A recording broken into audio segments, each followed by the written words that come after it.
C'est un immense plaisir de vous retrouver pour cette nouvelle édition du journal du Made in Cameroun. Madame, Monsieur, bonsoir, voici les titres. À la une de cette édition, 4,6 milliards de francs CFA, c'est le budget alloué par le gouvernement pour combler les nids de poules à Yaoundé. Cette somme a été annoncée par le ministre de l'Habitat et du Développement urbain, Célestine Ketcha-Courtès. La 8e édition du Salon international de l'artisanat du Cameroun, SIAC, aura lieu du 22 au 31 juillet 2024 dans la ville de Yaoundé. Voilà donc, Madame, Monsieur, c'était tout pour les titres. Retrouvons-nous juste après pour le développement.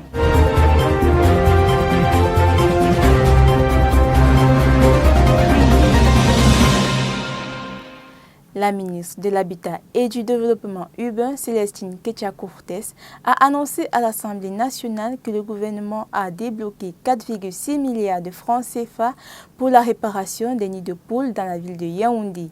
Cette somme, bien que 4 fois supérieure à celle allouée l'année dernière, reste insuffisante pour combler le besoin total estimé à 13 milliards de francs CFA. La ministre a soulevé le coût élevé de l'entretien routier, d'autant plus que de nombreuses routes à Yaoundé sont vieillissantes et n'ont jamais connu de réhabilitation profonde. Elle a expliqué que pour une route en béton bitumineux, des réparations régulières des points dégradés sont nécessaires tous les 5 ans. Passé 10 ans, une réhabilitation complète s'impose et 15 ans, une reconstruction totale, ce qui représente des investissements considérables. Face à ces contraintes budgétaires, la ministre préconise l'utilisation du béton compacté routier comme alternative plus économique au béton bitumineux.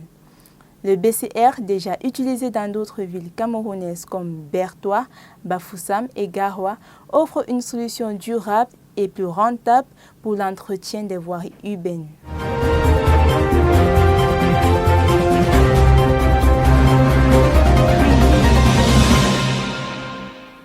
Du 22 au 31 juillet 2024, le Musée national de Yaoundé vibrera au rythme de la 8e édition du Salon international de l'artisanat du Cameroun, SIAC, organisé par le ministère des Petites et Moyennes Entreprises, de l'économie sociale et de l'artisanat.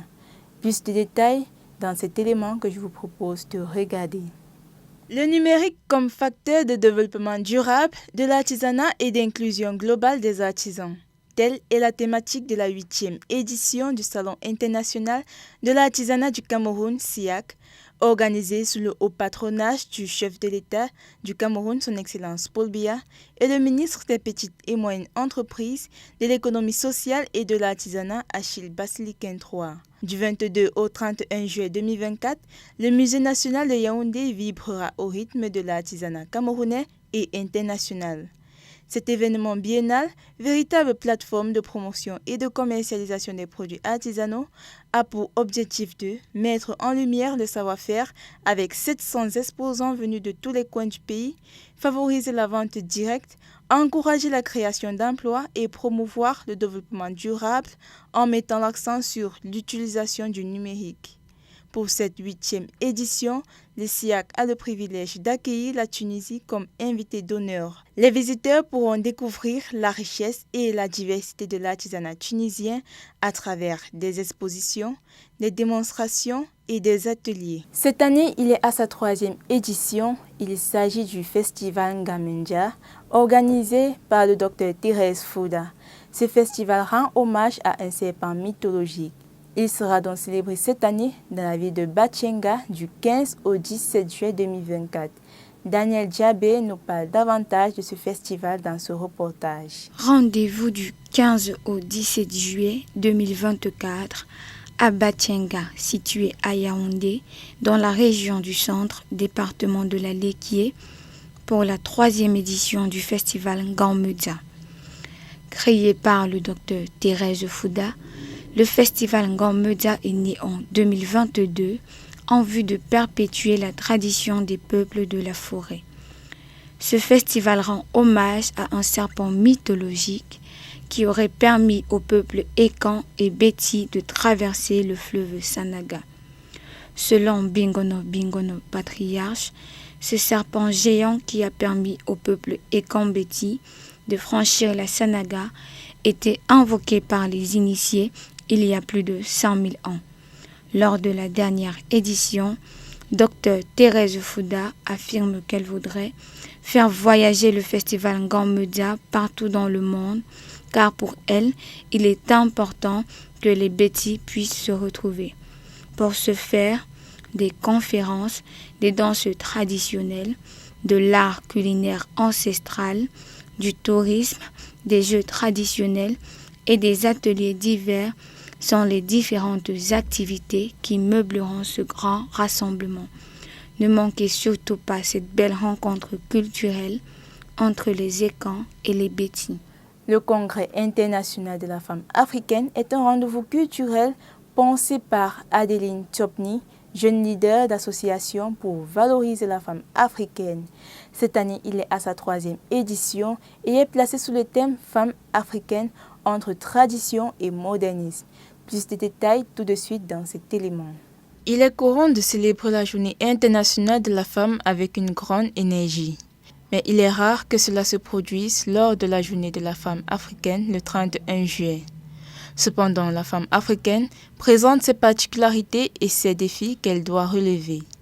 C'est pour valoriser cette journée que Adeline Tchopny a pensé à créer le Congrès international de la femme africaine, le CIFA.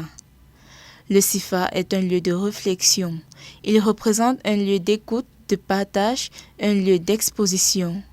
Il est également un lieu qui met en valeur la culture africaine et une plateforme dédiée à la promotion des femmes et des aptitudes africaines. Cette année, la 3e édition du CIFA sera célébrée sous le thème « Femmes africaines entre tradition et modernisme » du 29 au 31 juillet 2024 dans les villes de Bafoussam et Thiang. Au programme, il y aura des causeries éducatives, des formations sur le leadership, des conférences et ateliers, des visites dans des orphelinats et bien plus. Afin de valoriser cette journée, le comité d'organisation invite tous ceux désireux d'être partenaires à les joindre avant le 15 juin 2024. Et ceux-ci pourront participer gratuitement à l'événement, intégrer le réseau des féministes panafricains et bénéficieront également d'un stand. En effet, Adeline Tchopny veut à travers cet événement redéfinir les discours sur les cultures et les traditions africaines en faveur d'un féminisme panafricain qui tient compte du contexte dans lequel nous vivons. C'est avec cet élément que nous mettons un thème à cette édition du journal du Made in Cameroun. N'oubliez pas de liker, de partager massivement et suivez-nous sur notre site web www.all237.com pour tout savoir sur l'économie camerounaise et sur le Made in Cameroun.